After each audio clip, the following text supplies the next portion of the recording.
সবর বাংলা জানেন তো কি? ধৈর্য। ধৈর্য এমন একটা গাছ যে গাছের চারিদিকে কাঁটা, কিন্তু ফলটা মিষ্টি সুস্বাদু। এই সুস্বাদু ফল খেতে হলে এই কাঁটাগুলো সহ্য করতে হবে। ধৈর্য।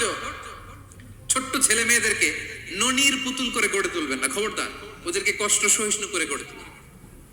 আপনি থাকতেই কষ্ট করা শেখান, তার জীবনটা স্মুথ হবে, তার ক্যারিয়ারটা ব্রাইট হবে, তার ভবিষ্যৎটা সুন্দর হবে। ছেলে মেয়েরা কিছু চাইলেই সাথে সাথে দিবেন না। অনেক বাবা মা আছে এত আদর করে, এত বেশি আহ্লাদ করে, যা চায় তাই দেয়, পরে হিতে বিপরীত হয়, ঠিক কিনা?